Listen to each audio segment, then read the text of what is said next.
Chapter 14. True Health Management in Light of Spiritual Laws. Health, when rightly understood, is not merely the absence of disease. It is a state of harmony. Harmony within the body, harmony between body and soul, and harmony with the eternal laws of creation. Abdrushin emphasized that all forms of healing, if they are to bear lasting fruit, must respect these laws. Where the spirit, mind, and body are misaligned, sickness arises as a corrective signal. Where alignment is restored, health blossoms naturally. In our modern age, medicine is beginning, cautiously and often reluctantly, to rediscover these truths. Fields such as integrative medicine, functional medicine, and holistic health echo what Abdrushin taught, that human beings cannot be healed by focusing only on fragments of the body while neglecting the whole. True health management requires a unified approach. The threefold foundation of health. Abdrushin showed that man is composed of three interwoven layers: spirit, soul, and body. Each requires its own form of care, and none can be neglected without consequence. The spirit, the origin of life, the seat of free will. Its health depends on truthfulness, purity of intent, and striving upward. When the spirit is indolent or darkened by greed, envy, hatred, or despair, the whole human being suffers. The soul, the bridge between spirit and body, shaped by emotions and intuitive perceptions. Disturbances here, such as prolonged fear, stress, or bitterness, manifest physically through weakened immunity, chronic inflammation, or psychosomatic illness. The body, the instrument lent for earthly life. It responds to both spiritual and material influences. Proper nourishment, movement, rest, and connection with nature are essential for its care. Modern science confirms this interconnection. Research in psychoneuroimmunology shows how emotions affect immune function. Epigenetics reveals how lifestyle and thought patterns can switch genes on or off, influencing health outcomes across generations. Neuroscience demonstrates that meditation and gratitude rewire the brain, improving resilience and healing capacity. All these discoveries echo Abdrushin's teaching. Health management must address the whole, not the part. Modern integrative approaches. Across the world, a quiet revolution is taking place in health care. Physicians are recognizing that pills alone cannot reverse chronic diseases like diabetes, hypertension, or depression. Programs integrating nutrition, movement, stress reduction, and spiritual care are showing dramatic results. Lifestyle medicine clinics in the United States have demonstrated that plant-rich diets, regular exercise, and mindfulness practices can reverse heart disease and improve type 2 diabetes. Integrative oncology centers combine chemotherapy with acupuncture, nutrition, and meditation to reduce side effects and improve survival rates. Traditional systems like Ayurveda, Chinese medicine, and African herbal knowledge are being revisited, not as superstition, but as systems that preserved balance for centuries. These movements reveal a hunger for wholeness. Yet they will only bear lasting fruit if guided by truth, by recognition of the spiritual laws Abdrushin described. Without this foundation, integrative medicine risks becoming another commercial fad, fragmented and shallow. Spiritual laws in health management. Three key spiritual laws stand out as guiding pillars for true health. 1. The law of sowing and reaping. Every thought, word, and action bears consequences. Careless living, indulgence, or resentment will inevitably return as weakness, while discipline, gratitude, and purity bring strength. This law corrects the false notion that illness is unfair or purely accidental. It awakens both healer and patient to responsibility. 2. The law of attraction of homogeneous species. What a person nourishes inwardly will draw corresponding influences. A soul steeped in fear or negativity attracts harmful currents, while one filled with joy and trust draws healing forces.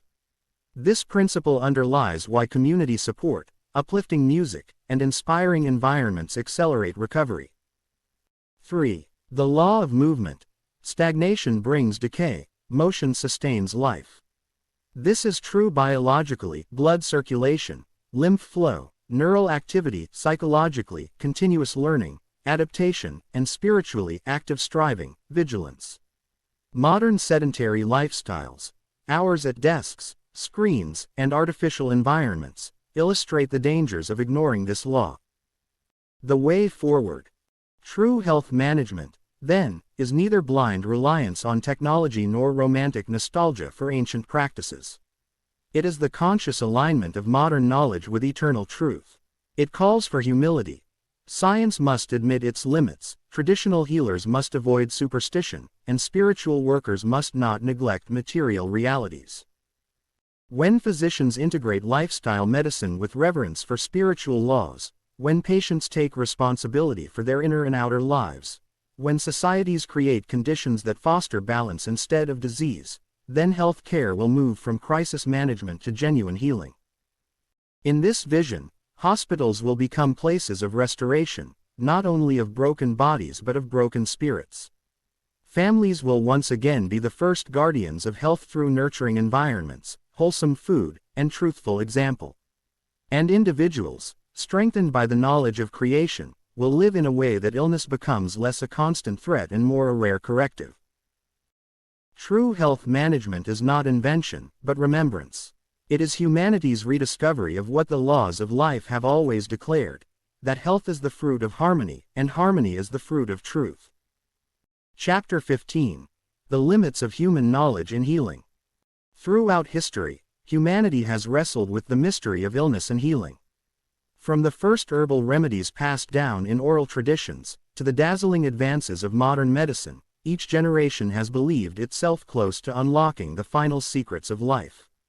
And yet, even as medical science boasts of victories, vaccines that eradicated smallpox, antibiotics that subdued once deadly infections, or surgical techniques that can replace a human heart, it still confronts its limitations. For every answer, new questions emerge. For every disease conquered, another arises. The horizon of knowledge recedes as quickly as we approach it. Abdrushin, in the Grail Message, warned against this arrogance of finality. He observed that much of human science prides itself on a narrow slice of reality, declaring certainties while ignoring vast fields beyond its reach. Particularly in medicine, where life and death hang in the balance, this presumption has serious consequences. Too often, healing is reduced to chemistry and mechanics, pills, procedures, machines, while the deeper roots of illness in the soul, the psyche, and the spiritual condition of man are overlooked. Modern evidence confirms this oversight. Researchers in psychoneuroimmunology have shown that emotional states directly affect immune function. Chronic stress suppresses defenses, while peace and joy strengthen them. The placebo effect, long dismissed as a nuisance in clinical trials, now stands as proof that belief, expectation, and inner alignment can trigger measurable healing in the body. In other words, the human being cannot be compartmentalized into isolated parts. He is spirit, soul, and body, woven together by laws greater than medical textbooks can capture. Abdrushin emphasized that true healing can never contradict the laws of creation. A treatment that heals one organ but weakens the whole body, or that suppresses symptoms without addressing causes, cannot be considered genuine healing. Likewise, any method that manipulates or tampers with the free will of the patient, be it through hypnotism, occult interference, or psychological domination, violates the very laws upon which health depends. This explains why so many modern interventions, while impressive in the short term, often bring long-term complications or unintended consequences. In our day, medicine faces a crisis of humility. Despite billions invested in research, cancer, heart disease, and neurodegenerative disorders remain formidable adversaries. Antibiotic resistance threatens to reverse a century of progress. The COVID-19 pandemic revealed how little certainty exists in the face of novel challenges, and how quickly scientific consensus can shift. These are not failures of science itself, but of the human attitude toward it. When knowledge is pursued without reverence for the higher order of creation, it becomes fragmented, reactive, and incomplete. What, then, is the way forward? Abdrushin pointed to a simple yet profound principle. Man must recognize his position as a guest in creation, not its master. Healing belongs to God's laws, and medicine is only effective when it works in harmony with these laws. Just as a farmer does not make crops grow but merely aligns his labor with the rhythms of nature, tilling, watering, and protecting, so too must physicians, scientists, and healers work with humility, as servants of laws they did not invent. This shift in attitude is already beginning in what is called integrative medicine. Doctors trained in conventional science are increasingly acknowledging the role of nutrition, meditation, community, and spirituality in health. Energy medicine, though controversial, is probing the subtle forces of the body, bioelectricity, magnetic fields, vibrational patterns, that may echo what Abdrushin described as natural forces flowing through creation. Ancient healing traditions, from Chinese acupuncture to Indian Ayurveda, are being revisited not as superstition but as repositories of practical knowledge overlooked by the West. But humility remains the key, for arrogance can lead science into the same dangers as occultism, where curiosity outruns wisdom, and power is misused without understanding consequences. Abdrushin's counsel is clear: the limits of human knowledge are not a weakness but a safeguard. They remind us that true health lies not in conquering nature, but in living in harmony with it. If humanity embraces this truth, medicine will evolve not only in technical prowess but in moral and spiritual depth. Healing will no longer mean simply prolonging life at any cost, but fostering wholeness in body, soul, and spirit.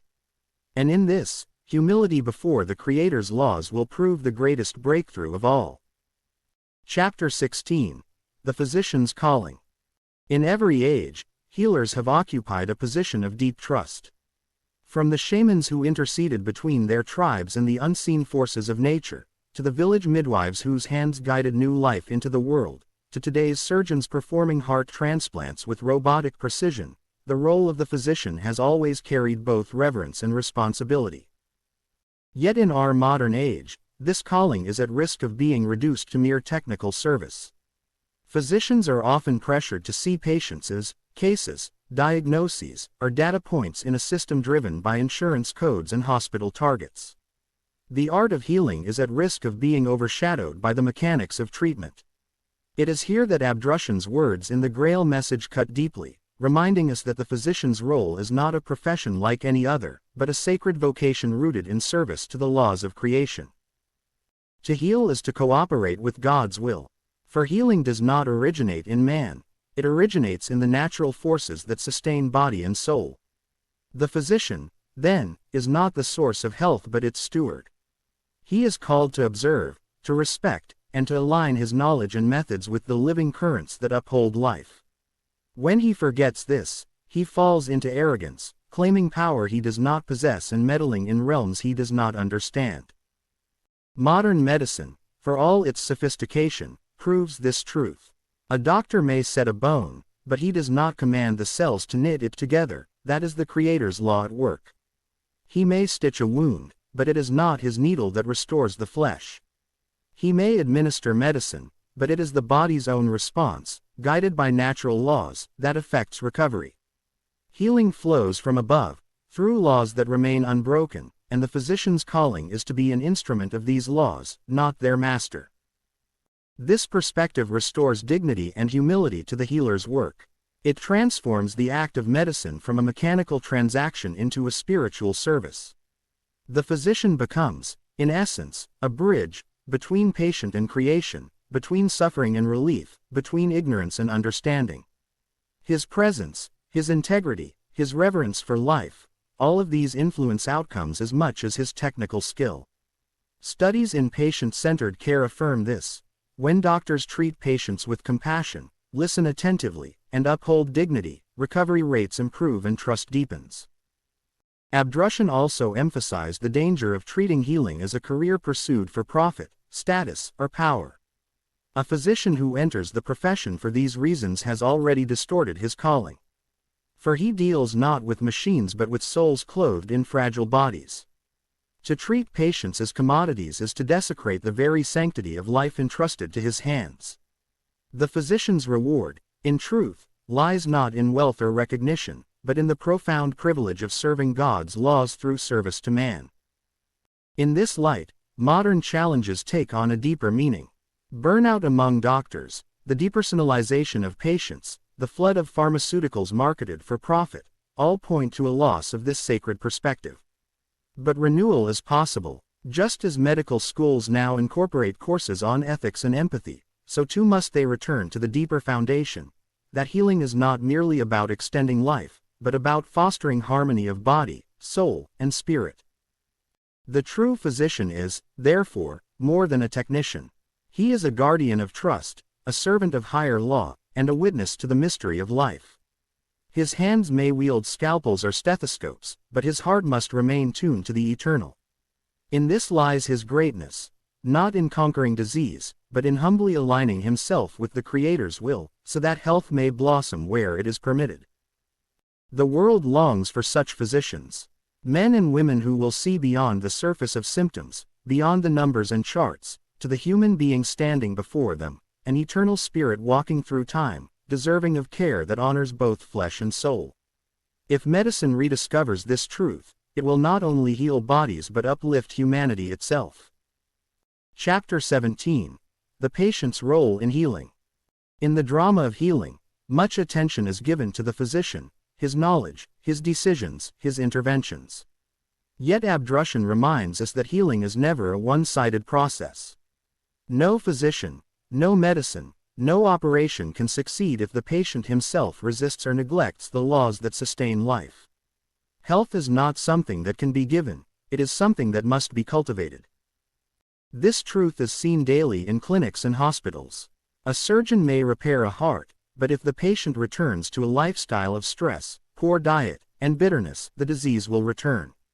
A doctor may prescribe insulin, but if the patient refuses to adjust diet or exercise, the treatment falters. Even in cases of miraculous seeming recoveries, the inner disposition of the patient, the will to live, the openness to healing, often makes the decisive difference. Modern research confirms what Abdrushin made clear: the patient is a co-worker in his own recovery. Studies in psychoneuroimmunology show that attitudes, emotions, and mental states directly affect immune function. Patients who foster hope, gratitude, and inner peace often heal faster than those consumed by fear or resentment. Conversely, chronic anger, despair, or stress weakens the body, leaving it vulnerable to disease. The placebo effect, long dismissed as a trick of the mind, is now understood as the body's natural response when belief and trust awaken dormant healing capacities. Abdrushin's insight goes deeper still. He teaches that sickness is often the result of disharmony between a person's way of life and the laws of creation. Wrong thoughts, indulgent habits, lack of self-control, and neglect of spiritual striving gradually burden the soul, and through the soul, the body. Illness then becomes not a random misfortune, but a warning signal, a merciful call to correction. To ignore this call, or to rely solely on external treatment without changing inwardly, is to miss the purpose of illness entirely. This understanding places responsibility squarely on the patient. He is not a passive recipient of care, but an active participant in aligning himself with the rhythms of life.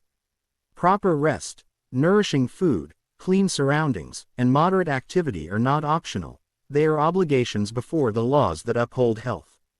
So too are pure thoughts, honesty, gratitude, and forgiveness, which purify the inner life. When these are observed, the body resonates in harmony, and illness finds little ground to take root. In real-world practice, we see both sides of this truth. A patient battling cancer who embraces forgiveness, releases bitterness, and adopts healthy habits often outlives predictions. Another who clings to resentment or refuses lifestyle changes finds his treatments ineffective, despite the best doctors. These cases remind us, the patient carries within himself a decisive key to recovery. This principle is not meant to condemn but to empower.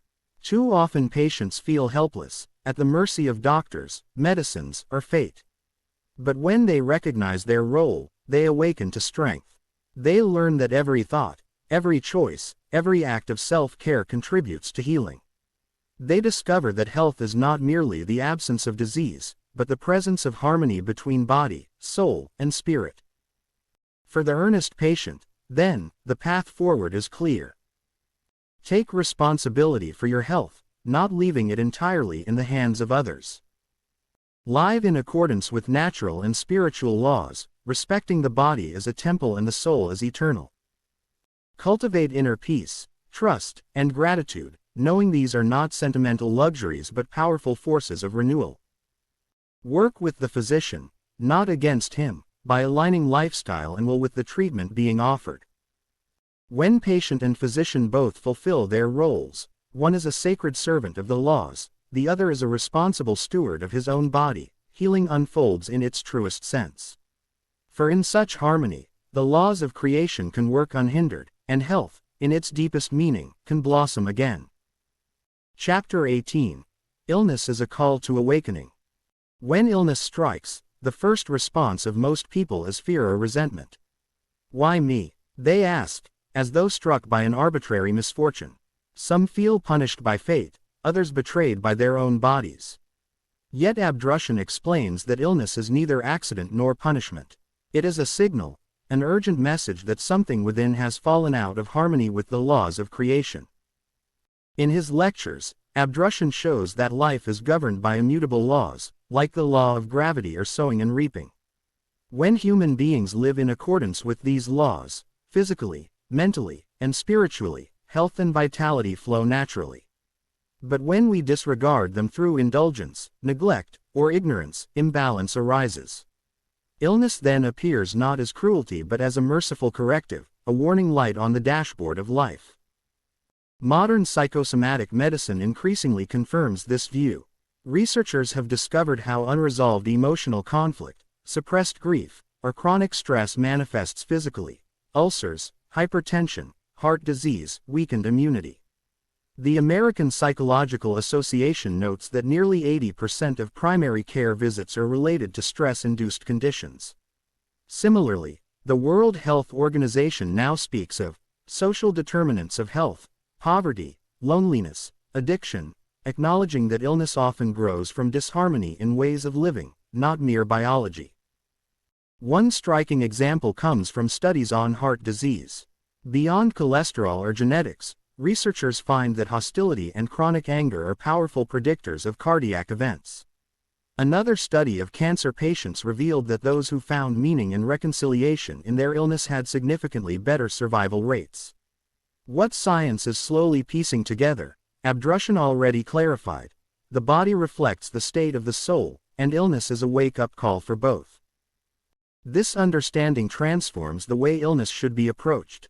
Instead of only suppressing symptoms, one must ask, what is this illness calling me to change?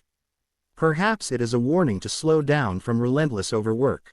Perhaps it is a signal to release long-held resentment or reconcile with a broken relationship. Perhaps it is urging a shift in diet, exercise, or attitude. If ignored, the call becomes louder, disease progresses, treatments fail, new complications arise. But if heeded, the illness can become a turning point, a doorway to renewal. Real-world stories illustrate this. A man with recurring stomach ulcers discovers they flare during periods of stress and dishonesty in his business dealings. When he reforms his practices and lives truthfully, his ulcers subside. A woman crippled by arthritis finds relief when she confronts decades of unspoken bitterness and forgives those who hurt her. In both cases, medicine alone could not solve the deeper cause, but the moment inner correction was made, the body responded. Abdrushin emphasizes that this is not about blame, but responsibility. Illness is not a punishment for past sins, nor is every sufferer guilty of wrongdoing. It is often inherited tendencies, collective errors, or subtle neglect of spiritual vigilance that set the stage.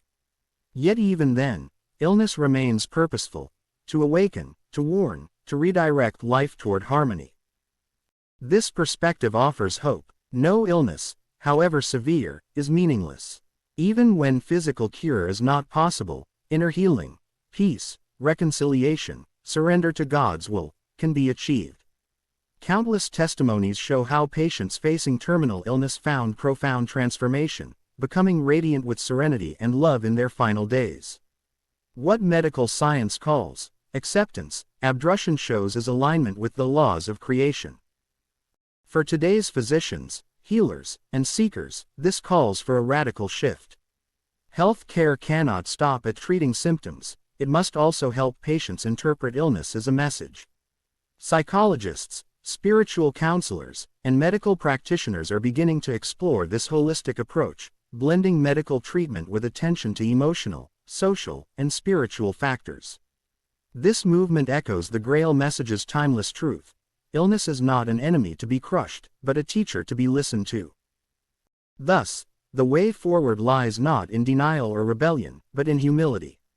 When illness arises, the earnest seeker must ask, what disharmony within me or in my way of life does this illness reflect? What correction is the illness urging me to make?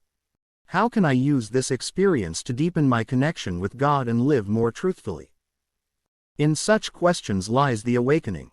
Illness, once feared, becomes understood as a merciful guide, sometimes stern, sometimes painful, but always purposeful.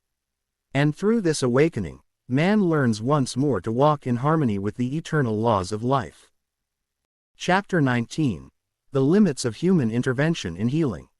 In every age, mankind has striven to overcome disease.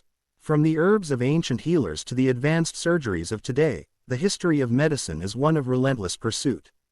And yet, despite astonishing progress, antibiotics, organ transplants, gene editing, illness and death remain. Epidemics arise, resistant bacteria outpace new drugs, and, incurable, diseases continue to humble the best trained minds. Abdrushin points to a vital truth often overlooked: there are limits to human intervention in healing. Not because nature is cruel or because science has failed, but because man is not the creator of life. He is but a caretaker, allowed to cooperate within the framework of eternal laws. Healing is possible only to the extent that these laws are respected. When man arrogantly assumes mastery, treating the body as a machine to be repaired at will, he collides with boundaries that no technology can cross. Modern science bears witness to these limits. Consider cancer. Billions spent, countless studies conducted, yet no universal cure. Each breakthrough is followed by new challenges, as if the disease evolves faster than human solutions. Or consider the opioid crisis. Powerful drugs meant to relieve suffering instead enslaved millions, creating an epidemic of addiction and despair. These sobering realities echo Abdrushin's warning: when intervention ignores spiritual and natural laws, it breeds new forms of illness rather than true healing. At the same time, Abdrushin does not discourage medicine. He affirms that physicians and healers serve a noble calling when they work in humility, as instruments of divine law. Antibiotics save lives, surgeries restore function, therapies ease suffering, yet each is limited. Medicine can assist the body, but it cannot give life. It can support recovery, but it cannot prevent the consequences of a soul's waywardness. Healing, in the deepest sense, requires more than human skill. It requires alignment with the source of life itself.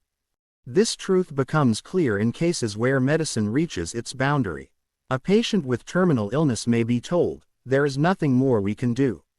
Yet often, such patients find a deeper healing: reconciliation with family, release of fear, discovery of inner peace. Doctors cannot manufacture these transformations, but they are no less real than physical cures. They point to the truth that healing transcends the body, reaching into the soul. Today, many researchers are rediscovering this.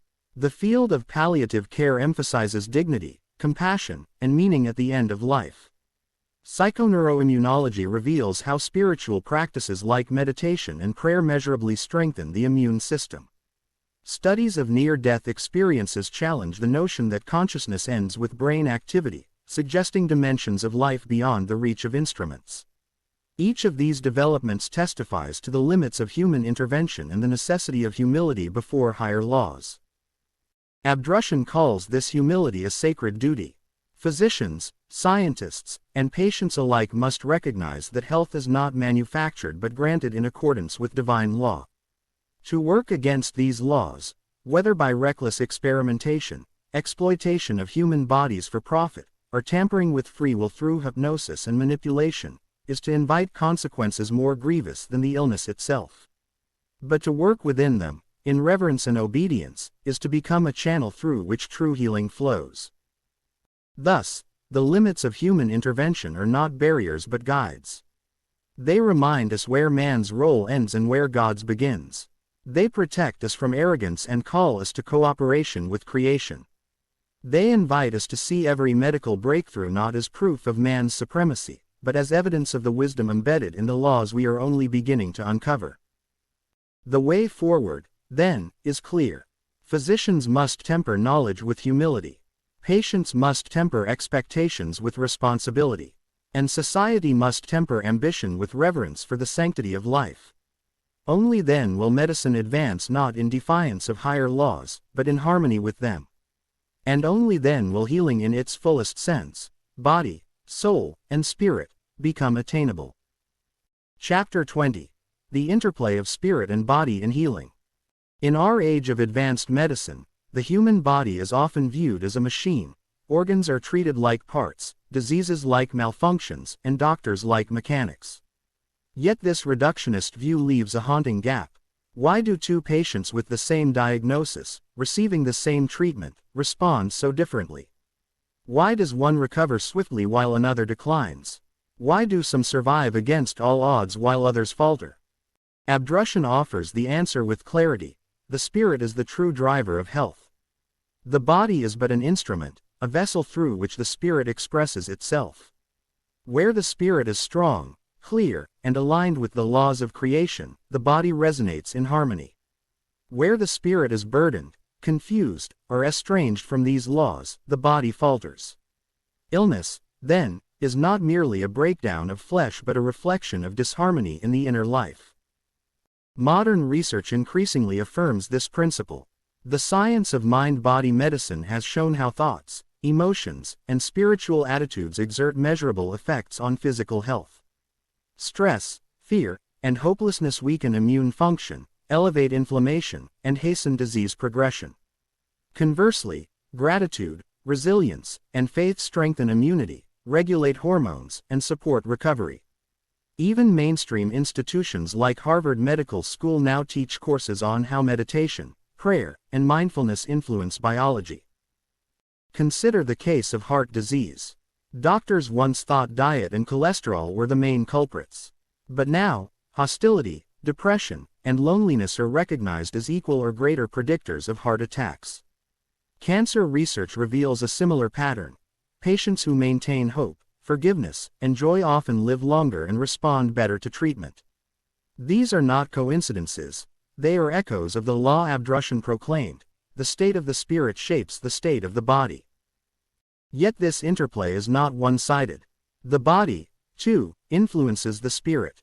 Poor diet, lack of sleep, substance abuse, or toxic environments weigh upon the soul, making clarity and strength more difficult.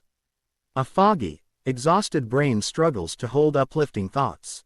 A malnourished or overstressed body drags the spirit into irritability, despair, or passivity.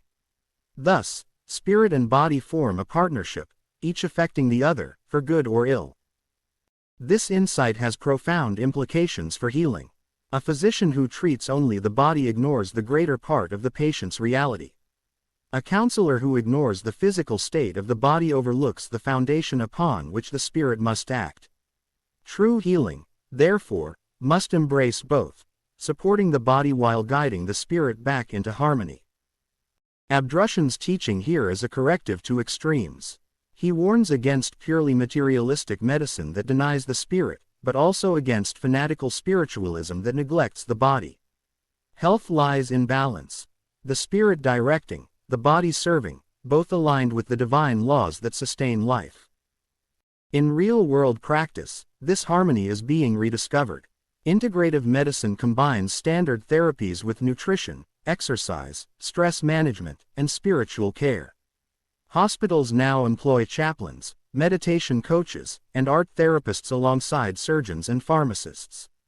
Cancer centers teach patients yoga and mindfulness to strengthen inner resilience. What once seemed alternative is increasingly recognized as essential, because without addressing the whole human being, spirit and body together, healing remains incomplete. For the earnest seeker, the lesson is clear. guard both body and spirit. Nourish the body with wholesome food, rest, and moderation. Purify the spirit with truth, gratitude, and love. Do not indulge one while neglecting the other, for each reflects and supports the other. And in illness, do not ask only, what medicine will cure me? But also, what change in my inner life does this illness call me to make? In this way, patient and physician, body and spirit, science and faith all find their rightful place. The unity of spirit and body, so often forgotten, is restored. And in that unity lies the key to health, not as a temporary repair, but as a state of harmony with the eternal laws of creation. Chapter 21. The Hidden Roots of Modern Epidemics. Every age has faced its own plagues. In earlier times, mankind grappled with smallpox, leprosy, or the Black Death. Today, humanity finds itself in a new kind of battle, not only with viral outbreaks like COVID-19, but with a slower, more insidious epidemic, the rise of chronic diseases such as diabetes, hypertension, cancer, and depression. Abdrushin, in his timeless wisdom, teaches that illness does not fall upon humanity blindly, nor by chance. It arises when man disrupts the harmony of natural laws through wrong thinking, wrong living, and a disregard for the spiritual order. Epidemics, whether physical or psychological, are not random punishments but natural consequences of collective disharmony. 1. The spiritual roots of collective disease. Abdrushin emphasizes that when large groups of people persist in destructive habits of thought, feeling, and action, the disharmony takes on a collective form. Fear, greed, hatred, and moral laxity produce vibrations that weaken natural defenses and open the door to disturbances in the body. Epidemics, then, are mirrors of humanity's spiritual condition. Fear and anxiety spread faster than microbes, creating fertile ground for illness. Greed-driven exploitation of nature, deforestation, wildlife trade, industrial pollution, destroys protective balances in creation, making new pathogens inevitable. Neglect of inner life produces spiritual emptiness, expressed outwardly in addictions, overeating, and unhealthy lifestyles. Thus, what we call epidemics are often the visible outgrowths of invisible spiritual decay. 2. Modern science confirms lifestyle-linked epidemics. Medical research today increasingly points to lifestyle, environment, and collective habits as major drivers of disease. The obesity and diabetes crisis is fueled not by chance, but by modern habits of overconsumption, processed food, and sedentary living. Depression and anxiety disorders, rising at epidemic levels, correlate strongly with social isolation, loss of meaning, and digital overexposure, echoing Abdrushin's warning about the dangers of soulless mechanization. Pandemics like COVID-19 have been linked by scientists to human disruption of ecosystems, echoing the spiritual law that disrespect for creation rebounds upon mankind. Science and Abdrushin converge on this. Epidemics are not random, they are consequences. 3. Disharmony is fertile ground for disease. In Abdrushin's teaching, epidemics erupt where disharmony reaches critical levels. They are, in a sense, a cleansing storm, breaking down false securities and forcing mankind to face truths it has long ignored. Just as polluted rivers eventually flood their banks, polluted human thoughts and habits eventually overflow into physical crises. The rise of antibiotic resistance, for example, mirrors human arrogance, trying to dominate nature rather than cooperate with it. Chronic stress, now labeled the silent epidemic, reflects a humanity cut off from inner peace and spiritual anchoring. These outbreaks are wake-up calls, not punishments, opportunities to return to alignment with the laws of creation. 4. Toward healing the collective. If epidemics are born of disharmony, then healing must begin not only in laboratories but also in human hearts and societies. Abdrushin points us toward prevention rooted in spiritual and ethical renewal. Health education must go beyond diets and pills, to include truth about inner balance, gratitude, and right living. Communities must foster cooperation, compassion, and shared responsibility, not just individualistic survival. Science must couple discovery with humility, recognizing that no vaccine or drug can fully protect against the consequences of persistent collective wrongdoing. 5. The deeper law at work. Abdrushin's view reveals epidemics as teachers. They strip away illusions of control, reveal the hidden errors of humanity, and summon mankind to repentance, not in a religious sense, but in a deeply human one. They ask, will we continue in blind exploitation, or learn reverence for creation? Will we numb ourselves with excess, or rediscover simplicity and balance? Will we view health as a commodity, or as harmony with eternal laws? When humanity chooses the latter, epidemics lose their ground. Healing then becomes not merely the absence of disease, but the presence of truth, harmony, and alignment with the Creator's laws.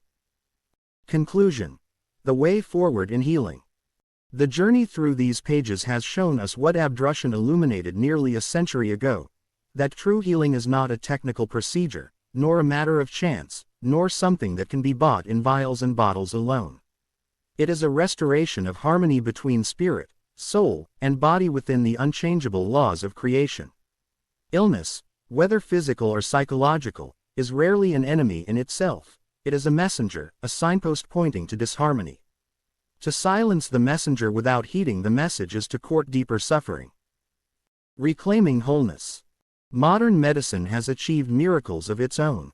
Organ transplants, life-saving surgeries, powerful drugs that control epidemics. Yet it also stands at a crossroads. For every breakthrough, new challenges arise: antibiotic resistance, chronic diseases linked to lifestyle, the mental health crisis, and the rise of mystery illnesses, for which there seems no clear cure. The way forward is not rejection of science, but its completion. Science must humbly acknowledge its limits and widen its horizon to include the subtle, living connections between thought, intuition, environment, and physical health. Healing requires both the scalpel and the soul, both the laboratory and the law of sowing and reaping. The role of the healer. The healer of tomorrow must become more than a technician. He must be a guide, a servant of truth, and a careful steward of natural laws. His responsibility is not only to treat symptoms but to awaken the patient to the roots of imbalance, to support not only recovery of the body but renewal of the spirit. Such healers already exist. In hospitals where compassionate physicians integrate evidence-based medicine with mindfulness, in clinics where nutrition and lifestyle are emphasized alongside prescriptions, in communities where traditional knowledge is being re-evaluated in light of modern research. These pioneers point toward a holistic future where healing aligns with truth. The role of the patient. Yet healing cannot be imposed from outside. Each patient must also awaken to his or her responsibility. The body is not a machine to be neglected until it breaks. It is a finely tuned instrument through which the spirit may unfold. Diet, rest, exercise, balance in relationships, purity in thought, all these are acts of reverence toward life itself. To continue expecting pills to undo decades of careless living, or to hand over one's will entirely to doctors, is to remain asleep. The patient must rise, must engage, must live in harmony with the laws that govern health. The role of society. No less vital is the responsibility of governments, industries, and social institutions. A society that profits from addiction, pollution, and exploitation cannot expect to remain healthy. A culture that glorifies overwork, consumerism, and artificiality while neglecting nature and stillness will reap exhaustion and despair. The way forward requires societies to align policy and practice with what strengthens life: clean air and water, wholesome food, truthful education, respect for freedom of will, and opportunities for spiritual as well as material development. The eternal way forward. Above all, Abdrushin's words remind us that healing is not invention but recognition. The laws that govern health have always existed, and they will remain unaltered for eternity. Humanity's task is not to bend them, but to awaken to them. In doing so, we step out of speculation, arrogance, and error, and into the clarity of truth. The way forward in healing is therefore a way forward in living. To think purely, to will nobly, to act truthfully, to honor the body as a gift, and to use illness not as an excuse for despair but as an opportunity for renewal. When healer and patient, science and spirit, individual and society, all align with these eternal laws, then what seems incurable will find its solution, what seems impossible will reveal its path, and what seems lost will awaken to new life. The future of healing lies not in replacing truth with human theories, but in returning to truth, and in walking humbly within it.